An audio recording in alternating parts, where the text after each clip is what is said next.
আজ 5 ফেব্রুয়ারি 6 মাস হলো শেখ হাসিনার পতন এবং পালিয়ে যাওয়ার যখনই আমরা শেখ হাসিনার পতন বলবো তখনই পালিয়ে যাওয়ার কথাটা যুক্ত করব। এটাকে আমরা ভবিষ্যতের বাংলাদেশে এই দুটোকে একসাথে সবসময় ব্যবহার করব। পতন অনেক স্বৈরশাসকের হয়, কিন্তু শেখ হাসিনার মতো পালিয়ে সবাই যায় না, এটা মনে রাখতে হবে।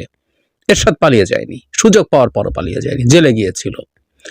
যাই হোক, শেখ হাসিনা পতন এবং পালিয়ে যাওয়ার 6 মাস পূর্তিতে আমরা নিশ্চয়ই সেলিব্রেট করব, কিন্তু সেটার চেয়ে গুরুত্বপূর্ণ কথা এখন হয়ে দাঁড়িয়েছে শেখ হাসিনার পক্ষ থেকে ঘোষণা দেয়া হয়েছে তিনি ভাষণ দেবেন দুটো।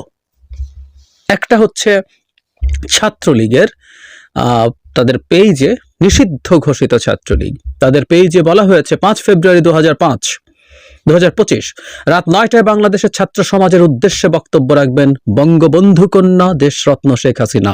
খেয়াল করি, এখানে একটা ইন্টারেস্টিং ফাইন্ডিং আছে, আমি আসবো। আরেকটা হচ্ছে আওয়ামী লীগের অফিসিয়াল পেজে দায় মুক্তি নামের একটা লাইভ অনুষ্ঠানের বিশেষ পর্ব। এটা লাইভে যুক্ত হয়ে নেতাকর্মীদের দুঃখ দুর্দশার কথা শুনবেন এবং বক্তব্য রাখবেন আওয়ামী লীগ সভাপতি জননেত্রী শেখ হাসিনা। 6 ফেব্রুয়ারি রাত 9টা তাদের ফেসবুকে এবং ইউটিউবে লাইভ করা হবে। ইন্টারেস্টিং ব্যাপার যেটা বলছিলাম, এই দুই সংগঠনের কেউ শেখ হাসিনাকে প্রধানমন্ত্রী লেখেনি, এমপি লেখেনি। সো কয়েকদিন ধরে একটা ট্রেন্ড ছিল যে শেখ হাসিনাকে প্রধানমন্ত্রী লেখা। এটা বন্ধ হয়েছে, এবং এটা বন্ধ হওয়া আমি এভাবে ইন্টারপ্রেট করতে চাই, ভারত সরকার তাকে এটা নিষেধ করেছে, আমি ইন্টারপ্রেট করতে চাই। কিন্তু শেখ হাসিনাকে আমরা এখনো থামাতে পারিনি। এটা একটা গুরুত্বপূর্ণ ব্যাপার হয়ে দাঁড়িয়েছে। কেন, আমি একটু পরে আসছি, কিন্তু তার আগে যেটা প্রায় বলি, গতকাল আমি একটা ভিডিও দিয়েছিলাম, সেখানে বলেছিলাম শেখ হাসিনার কথা শুনতে আমার ভালো লাগে, সত্যি ভালো লাগে, শুনি। আমারও খুব ক্লোজ কিছু মানুষ বলেন যে, যেহেতু আমি ভিডিও করার জন্য ভিডিও করেছি, পরে ওটার কারণে শুনেছিও যে কিভাবে আমি এটা টলারেট করি। বলছি আমার এটা একটা পিওর বিনোদন। গতকাল বলেছি কারণটা কি, কিন্তু সেই ভিডিওতে বলেছি, এবং এটার একটা অন্য দিক আছে। অন্য দিকটা হচ্ছে, এটা আসলে একটা শক্তি পরীক্ষায় পরিণত হয়েছে বাংলাদেশ এবং ভারতের মধ্যে। আমরা কিভাবে খেয়াল করি, বিভৎস একটা মানবতা বিরোধী অপরাধ চালিয়ে আমরা গণহত্যা বলে ফেলি, টেকনিক্যালি আসলে ওই সময় এটা গণহত্যা হয়নি, এটা একটা মানবতা বিরোধী অপরাধ হয়েছে। এবং তার এন্টায়ার 15 ইয়ার্সের যে টেনিওর ছিল, 15.5 বছর মোটামুটি, সেই 15.5 বছরে আসলে অসংখ্য মানবতা বিরোধী অপরাধ ঘটেছে।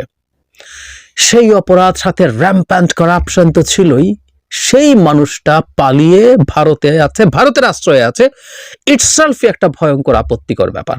আমরা এটা নিয়ে ভারতকে ক্রমাগত চাপ দিতে আমরা দিয়েছি। শেখ হাসিনাকে ফেরত চেয়ে আমরা নোট ভার্বাল পাঠিয়েছিলাম কিছুদিন আগে, কিন্তু উনি ওখানে আছেন। এবং যেটা বিভৎস ব্যাপার সেটা হচ্ছে, তিনি সেখানে বসে বাংলাদেশের ভেতরে তার যে সংগঠন আছে, সংগঠনটা ক্রিমিনালদের সংগঠন, it's not a political party. প্রায় বলি কথাটা, বারবার বলবো, আমরা মানুষের মধ্যে কথাটা ঢুকিয়ে দিতে হবে। সো এই ক্রিমিনাল গ্যাংকে তিনি মোটিভেট করার চেষ্টা করছেন, তাকে মাঠে নামানোর চেষ্টা করছেন। সেটা একটা স্পষ্ট উদ্দেশ্য আছে বলে আমি মনে করি, সেটা হলো তিনি ভারতের কাছে প্রাসঙ্গিক থাকতে চান। ফলে তার মাঠে লোকজন এখনো আছে, তারা নামতে পারে। ওদের ফেসবুক পেজে যে কেউ ঢুকলে দেখবেন 2-4 জন কোথাও চুরি করে একটা পোস্টার দিয়েছে, একটা পোস্টার লাগিয়েছে, একটা লিফলেট দিয়েছে, সেটা ছবি তুলে ভিডিও করে ছেড়ে দিয়েছে, স্প্রে রং দিয়ে কোথাও শেখ হাসিনা লিখছে, জয় বাংলা লিখছে, এগুলো তারা করছে। যাই হোক, করুক, কিন্তু শেখ হাসিনা দেখাতে চায় যে তাদের যথেষ্ট রকম সাহসী কর্মীরা আছে, যাতে ভারত তাদের কাছ থেকে পুরো মুখ ফিরিয়ে না নেয়। শক্তি না দেখাতে পারলে, শক্তি না থাকলে আসলে দিনের শেষে আওয়ামী লীগের কোনো প্রাসঙ্গিকতা ভারতের কাছে থাকবে না, এটা তিনিও বোঝেন। আরেকটা উদ্দেশ্য তার আছে বলে আমি মনে করি, সেটা হচ্ছে তিনি চান এই সব কর্মসূচির সময় তার লোকজন নিগৃহীত হোক, কোনো না কোনোভাবে চাপের মুখে পড়ুক, কিছুটা হলেও হামলার মুখে পড়ুক। আরামে বসে পুরো পরিবার এবং আওয়ামী লীগের ওপরের পর্যায়ে সবাই আরামে বসে থাকবেন। এখানে যারা মধ্যবার, বিশেষ করে নিম্ন পর্যায়ের যারা আছেন, তাদেরকে বঙ্গবন্ধু টন্ধু বলে, মুক্তিযুদ্ধের চেতনা বলে রাস্তায় নামিয়ে তারা চান, ইনফ্যাক্ট তারা মনে মনে প্রার্থনা করেন যে তাদের উপর হামলা হোক, যাতে এগুলো দিয়ে তারা গ্লোবালি তাদের একটা ন্যারেটিভ তৈরি করতে পারে যে তারা তো নিষিদ্ধ সংগঠন নয়, কিন্তু তাদের উপরে তারপরও হামলা হচ্ছে, তারা পোস্টার দিতে পারছে না, লাগাতে পারছে না, লিফলেট দিতে পারছে না, তারা কোথাও মিছিল করতে পারছে না। এই রকম একটা উদ্দেশ্য আছে। সো তার অনেকগুলো উদ্দেশ্যের কারণে তিনি আসলে সরাসরি কথা বলছেন। তার চাইতে জরুরি কথা, এটা আমাদেরকে চ্যালেঞ্জ দেওয়া হচ্ছে, আমাদের সরকারকে চ্যালেঞ্জ দেওয়া হচ্ছে।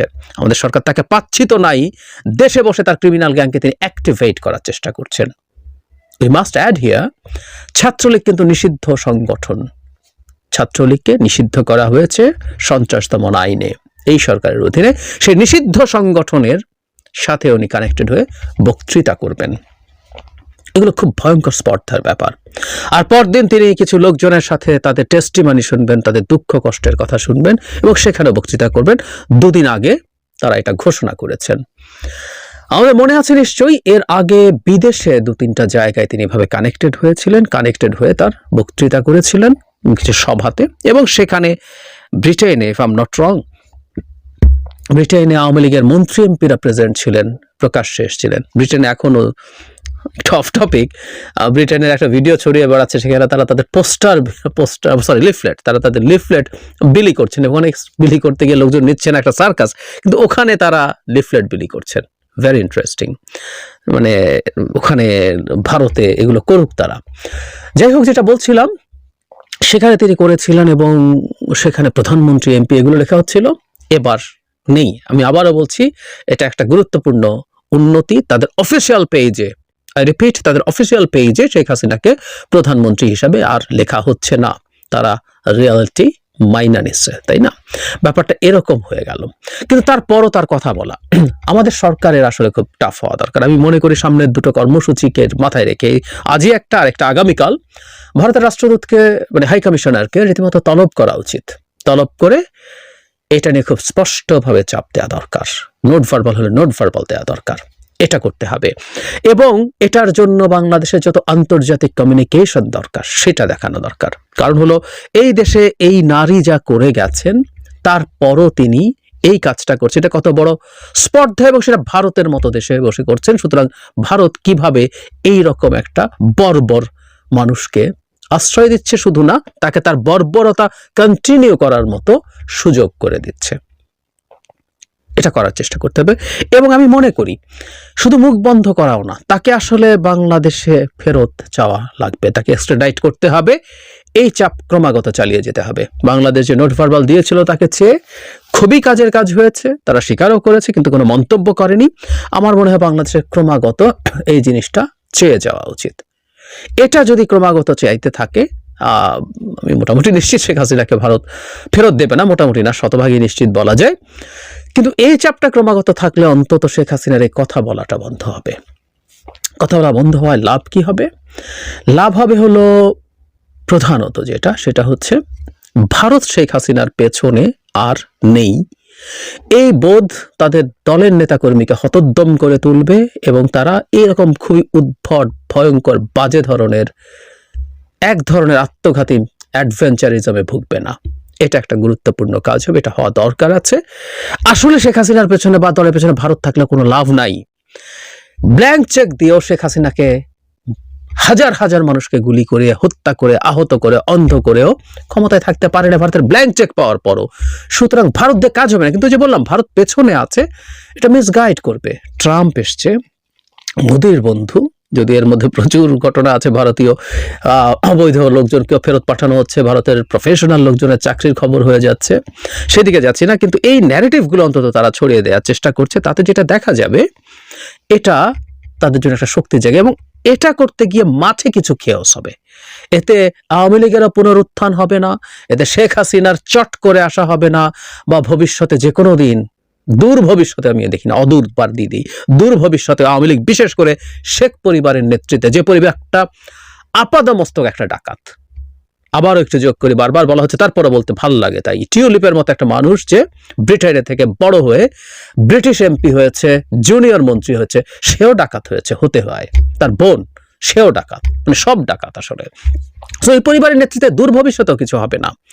যে কথাটা বলছিলাম, তাদের কথাবার্তার কারণে, তাদের কিছু মিস ইনফরমেশনের কারণে কিছু নেতা কর্মী মাঠে নামবে, হাঙ্গামা করবে। এই হাঙ্গামা হওয়াটা আমাদের ভবিষ্যতের রাজনৈতিক প্রেক্ষাপটের জন্য ভালো না।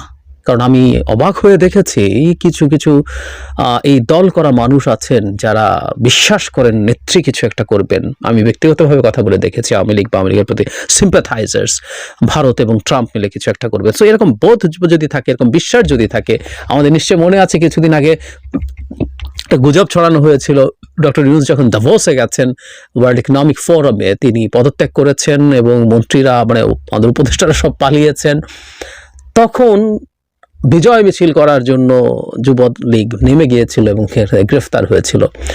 সো বটম লাইন হচ্ছে শেখ হাসিনার মুখ বন্ধ করতে হবে, তার জন্য ভারতকে, মোদিকে বেশ শক্ত চাপের মধ্যে রাখতে হবে এবং এই শক্ত চাপটা বরং বাংলাদেশে যদি ক্রমাগত দিয়ে যেতে পারে তাহলে অন্যান্য ক্ষেত্রে বাংলাদেশ ডিপ্লোম্যাটিক ডিসকাশনে বেটার অবস্থায় থাকতে পারবে।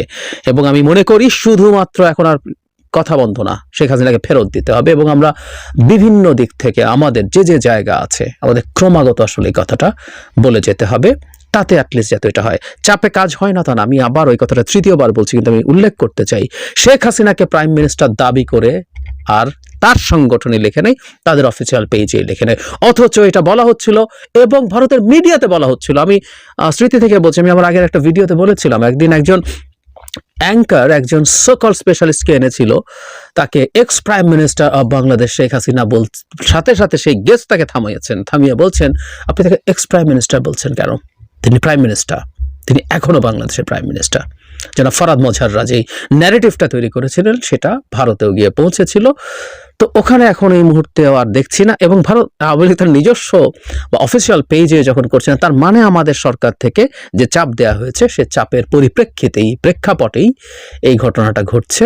আরও চাপ দিলে বাকিটাও করা যাবে এবং সেটা করতে হবে, এটা নিশ্চিত করতেই হবে।